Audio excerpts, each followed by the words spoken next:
Hi friends, ಪ್ಲೆಡ್ಜಸ್ ಇದೊಂದು 2018ರಲ್ಲಿ ಬಂದಿರೋ Hollywood movie, low budget movie. ಆದರೆ ಮೂವಿ ಮಾತ್ರ ಸೂಪರ್ ಆಗಿದೆ. ಒನ್ ಟೈಮ್ ವಾಚಬಲ್ಗೆ ಬೆಸ್ಟ್ ಮೂವಿ.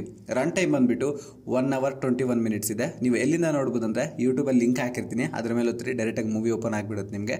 ಸೊ ಫ್ಯಾಮಿಲಿ ಜೊತೆ ನೋಡ್ಬೋದಂದರೆ ಬೇಡ, ಅಲ್ಲಲ್ಲೂ ಒಂಚೂರು ಅಡಲ್ಟ್ ಕಂಟೆಂಟ್ ಇದೆ. ಅದು ಬಿಟ್ಟರೆ ಇನ್ನು ಮಿಕ್ಕಿದೆಲ್ಲ ನೀವು ಫುಲ್ ನೋಡ್ಬೋದು. ಆರ್ ಮಾತ್ರ ಸೂಪರ್ ಆಗಿದೆ, ಸಖತ್ ಭಯ ಬೀಳ್ತೀರಾ. ಇವಾಗ ಹೇಳ್ತಿದ್ದೀನಿ, ಒನ್ ಟೈಮ್ ವಾಚಬಲ್ಗೆ ಕಂಪಲ್ಸರಿ ರಿಕಮೆಂಡ್ ಮಾಡ್ತೀನಿ, ಹೋಗಿ ನೋಡ್ರಿ. ಇನ್ನು ಈ ಮೂವಿ ಬೇಸಿಕ್ ಸ್ಟೋರಿ ಹೇಳ್ಬೇಕಂದ್ರೆ, ಒಂದು 8 ಜನ ಫ್ರೆಂಡ್ಸು ನೈಟ್ ಟೈಮು ಒಂದು ಕಾಡ್ಗೆ ಹೋಗ್ತಾರೆ ಪಾರ್ಟಿನ ಎಂಜಾಯ್ ಮಾಡೋದಕ್ಕೆ, ಅಂದ್ರೆ ಪಾರ್ಟಿ ಮಾಡ್ಕೊಳೋದಕ್ಕೆ.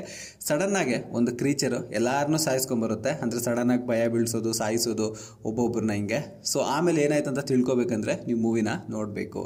ಇನ್ನು ನಂಗೆ ಈ ಮೂವಿನಲ್ಲಿ ಪ್ಲಸ್ ಪಾಯಿಂಟ್ ಅನ್ಸಿದ್ದೇನೆಂದ್ರೆ, ಈ 8 ಕ್ಯಾರೆಕ್ಟರ್ಸ್ ಇದಾವಲ್ಲ, ಇವ್ರ ಆ್ಯಕ್ಟಿಂಗ್ ನನಗೆ ಭಾರಿ ಇಷ್ಟ ಆಯಿತು. ಮತ್ತು ಸಿನಿಮಾಟೋಗ್ರಫಿ ಚೆನ್ನಾಗಿದೆ, ಬ್ಯಾಕ್ಗ್ರೌಂಡ್ ಸ್ಕೋರ್ ಅಂತೂ ಸೂಪರ್ ಆಗಿದೆ, ಅದು ಸೌಂಡ್ಸ್ ಅಂತೂ ಭಾರಿ ಇಷ್ಟ ಆಯಿತು ನನಗೆ. ಮತ್ತು ಇವರು ಆ ದೆವ್ವನ ಗೊತ್ತಿಲ್ಲ, ಮತ್ತು ಇಲ್ಲಾಂದ್ರೆ ಅದು ಕ್ರೀಚರ ಗೊತ್ತಿಲ್ಲ, ಅದ್ರ ಜೊತೆ ಚಾಲೆಂಜ್ ಮಾಡ್ತಾರೆ ಬಾ ಅಂತ, ಅದು ನನಗೆ ಭಾರಿ ಇಷ್ಟ ಆಯಿತು. ಮತ್ತು ಅದ್ರ ಒಬ್ಬೊಬ್ಬರನ್ನ ಸಾಯಿಸ್ಕೊಬರುತ್ತಲ್ವ, ಅದು ಕೂಡ ನೆಕ್ಸ್ಟ್ ಲೆವೆಲ್ ಇತ್ತು.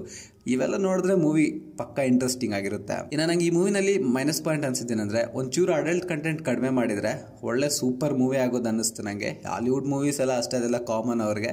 ಮೇ ಬಿ ಅದೊಂದು ಕಡಿಮೆ ಮಾಡಿದ್ರೆ ಒಂದು ಚೆನ್ನಾಗಿತ್ತು ಅಂತ ನಂಗೊಂದು ಮೈನಸ್ ಪಾಯಿಂಟ್ಸ್ ಅನಿಸ್ತು ಅಷ್ಟೇ. ಇನ್ನು ಈ ಮೂವಿ ಬಗ್ಗೆ ಒಂದು ಮಾತಲ್ಲಿ ಹೇಳ್ಬೇಕಂದ್ರೆ, ಒಂದು ಕ್ರೀಚರು ಎಲ್ಲಾರನ್ನೂ ಸಾಯಿಸ್ತಿದ್ರೆ ಅಲ್ಲಿಂದ ಇವ್ರು ಹೆಂಗೆ ತಪ್ಪಿಸ್ಕೋದು ಅನ್ನೋದೇ ಬೇಸಿಕ್ ಪಾಯಿಂಟು. ಈ ಮೂವಿಗೆ ನನ್ನ ರೇಟಿಂಗ್ ಬಂದ್ಬಿಟ್ಟು 5ಗೆ 4.1 ರೇಟಿಂಗ್ ಕೊಡ್ತೀನಿ. ನೀವೆಷ್ಟು ಕೊಡ್ತೀನಿ ಅಂತ ಕಾಮೆಂಟಲ್ಲಿ ತಿಳಿಸಿ. ಒಳ್ಳೆ ಹಾರರ್ ಮೂವಿ ಹಾಲಿವುಡ್ ಕಡೆಯಿಂದ.